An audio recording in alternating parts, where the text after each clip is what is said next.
Hi hello నమస్తే welcome to our channel. ఈరోజు మనతో పాటు ఉన్నారు హరివాస్తు నుండి హరి గారు. ఆయనకి 2 బిరుదులు ఉన్నాయి. ఒకటి వచ్చేసి వాస్తు సామ్రాట్, రెండోది వచ్చేసి వాస్తు విభూషణ్. ఇప్పుడు వాస్తు గురించి వారితో మాట్లాడి కంప్లీట్ డీటెయిల్స్ ఈ వీడియోలో తెలుసుకుందాం. నమస్కారం సార్. నమస్తే. ఎలా ఉన్నారు సార్? బాగున్నానండి సార్. అసలు వాస్తు అనేది చాలా మందికి తెలీదు, కానీ ప్రతి ఒక్కరు వాస్తు మాకు తెలుసు అన్నట్టే వెళ్ళి చేస్తుంటారు. అసలు వాస్తు అంటే ఏంటి సార్? వాస్తు ఎందుకు చూస్తారు, ఎలా చూస్తారు? ఫస్ట్ థింగ్, అసలు వాస్తు అంటే ఏంటి అనేది చాలామందికి ఐడియా ఉంది అని అనుకుంటారు, కానీ అవును సార్, ఉండదు.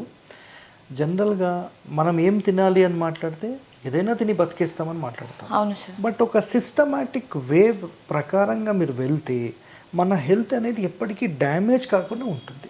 ఇది ఒప్పుకుంటారా? ఒప్పుకోరా? ఒప్పుకుంటాం సార్.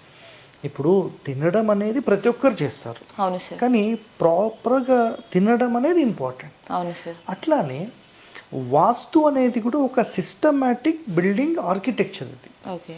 సో ఈ కాలంలో మరి ఆర్కిటెక్చర్ బేస్డ్ మీద వర్క్ చేసే వాళ్ళైతే లేరు, ఇది క్లియర్ కట్ ఇది. అవును సార్. సో జనరల్ వాస్తు అంటే చాలామంది ఒక 4 మాట్లాడతారు. ఒకటి ఈశాన్యంలో గుంత, ఆగ్నేయంలో మంట, నైరుతిలో పంట అండ్ వాయువ్యంలో పెంట అని మాట్లాడతారు. అంటే సింపుల్, ఈ యొక్క నానుడి అనేది కామన్ అయిపోయి దీనికి మించి వాస్తు లేదు అనే చాలామంది వ్యక్తులు కూడా ఉన్నారు. సో వీళ్ళ వల్ల ఏమవుతుందంటే, ఎవరైతే అట్లీస్ట్ కొంత సెట్ చేసుకొని ముందుకెళ్దాం అనుకున్న వాళ్ళు కూడా ఫెయిల్ అయిపోతారు. ఓకే. మరి వాస్తు పాటిస్తేనే 100% మనం బతుకుతామా బతకమా అనే ప్రశ్న కూడా చాలా మందికి ఉంటుంది.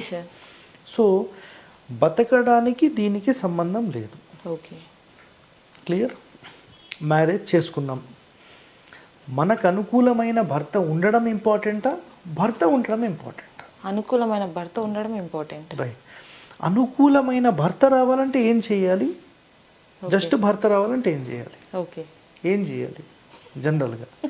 సరే, ఇప్పుడు అనుకూలంగా ఉండాలన్నప్పుడు ఫస్ట్ మనము ఒక డేటింగ్ అనే ఒక వర్డ్ ఇప్పుడు మాట్లాడుతున్నాం. అవును సార్. సో పూర్వకాలం అయితే జస్ట్ ఎంగేజ్మెంట్ చేసి ఒక 1 year అబ్జర్వేషన్లో పెట్టేవాళ్ళు. అసలు వీళ్ళు ఎలా ఉంటారు ఏంటిది గమనిస్తాం, అబ్బాయి ఎలాంటి వ్యక్తి, అమ్మాయి ఎలాంటి వ్యక్తి, ఈ గమనించడము ప్లస్ వాళ్ళ జాతకాల్లో వీళ్ళు ఎలా ఉంటారు, వీళ్ళ భవిష్యత్తు ఎట్లా ఉంటుంది. సో ఇలాంటి క్యాలిక్యులేషన్స్ అన్నీ చేసిన తర్వాత మాత్రమే పెళ్ళి అనేది చేసేవాళ్ళు. అవును సార్. సో ఆటోమేటిక్గా వాళ్ళ లైఫ్ అనేది మంచిగా ఉంటుంది. బట్ మరి ఇవన్నీ చూసినా కూడా చాలామంది ఫెయిల్ అవుతున్నారని మాట్లాడతారు. అవును సార్. మరి ఎందుకు ఫెయిల్ అవుతారంటే, పరిపూర్ణంగా క్యాలిక్యులేట్ చేసి చూసేవాళ్ళు ఈ కాలంలో లేరు. ఓకే. పైన చూడటం వల్ల ఇవన్నీ ఫెయిల్ అయిపోతున్నాయి.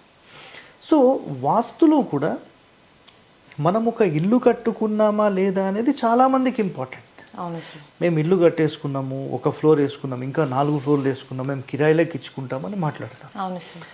బట్ వాళ్ళు ప్రశాంతంగా ఉన్నారా అంటే ఉంటారు. ఇది ఒక 1 year తర్వాత మీకు అది అర్థమవుతుంది, ఆ ఇంట్లో వాళ్ళకి అర్థమైపోతుంది. ఎప్పుడు రెంటర్స్తో ఏదైనా ఇబ్బందులు, లేదంటే ఏదైనా పైపులకు సంబంధించి ఇబ్బందులు, లేకపోతే వాళ్ళు వీళ్ళు ఏదో పోట్లాటను ఏదో ఒకటి నడుస్తూనే ఉంటుంది. సో ఎప్పుడు ఒక రకమైన డిస్టర్బెన్స్ వాతావరణం అనేది ఉంటుంది. పూర్వం మధ్య ద్వారాల ఇండ్లు కట్టేవాళ్ళు. సో అందులోపల ఏం జరిగేదంటే, correct center door and 4 centers కూడా ఓపెన్ చేసేవాళ్ళు, బ్రహ్మస్థానం పెట్టేవాళ్ళు. సో మెయిన్ ఒక పర్సన్ అందరికి ఇన్స్ట్రక్షన్స్ ఇవ్వడము, సో ఒక సిస్టమేటిక్గా జరిగేది. ఇప్పటికైనా కేవలం ఒక భార్యాభర్తలు ఉన్న ఇంట్లో ఎప్పుడు ఏదో మనస్పర్ధలు గొడవలు నడుస్తూ ఉంటాయి. అదే పెద్దవాళ్ళు ఉన్న ఇంట్లో వీళ్ళుంటే అణిగి మణిగి సైలెంట్గా ఉంటారు. సో ఎక్కువ రేజింగ్ అనేది ఉండదు. ఇక్కడ ఒక క్రమ పద్ధతి ప్రకారం ఇల్లు కట్టడమే వాస్తు అనేది. ఓకే. సో మరి ఈ కాలంలో మరి పాటించే వాళ్ళు ఎంతమంది? సో పాటించే వాళ్ళ సంఖ్య అయితే ఇప్పుడు మెల్లిగా పెరుగుతుంది. మరి చాలామంది ఇంకొక మాట మాట్లాడతారు, ఎందుకంటే రీసెంట్గా నాకు అడిగారు కొంతమంది, సార్ ఇప్పుడు మీరు 2018-19 ప్రాంతంలో ఛానల్ పెట్టారు, ఛానల్ పెట్టిన తర్వాత మీరు పెట్టే వీడియోస్ ద్వారా చాలా వరకు అవగాహన వచ్చింది మాకు. ఒక 30-40 సంవత్సరాల ముందైతే మరి అసలు ఈ వాస్తే మేము వినలేదు, మా తాత ముత్తాతలు ఎవరు చెప్పలేదు అని మాట్లాడారు. ఇది కూడా రైటా? Right sir. రైట్.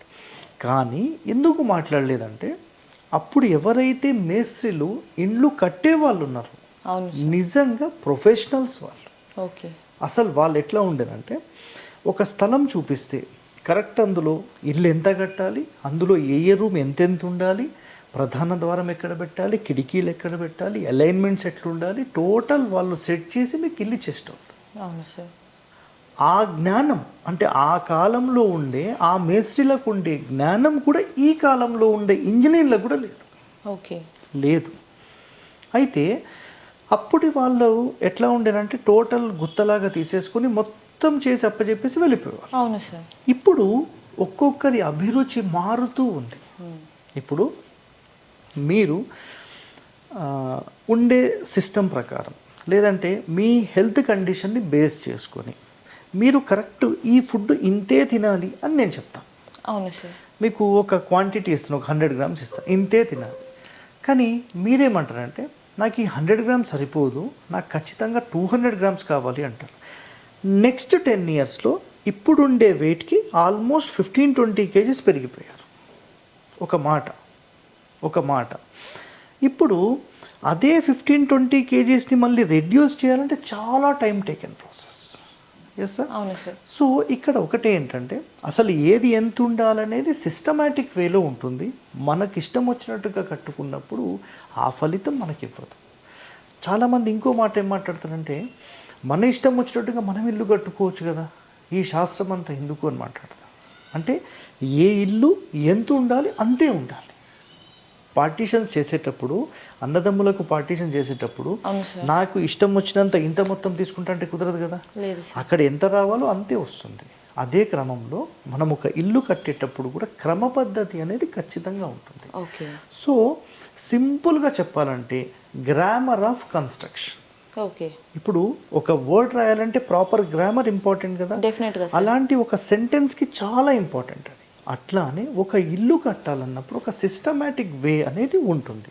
మరి అలాంటి సిస్టమాటిక్ వే అనేది ఏముంటుంది, వీటి గురించి మొత్తం కావాలి కదా.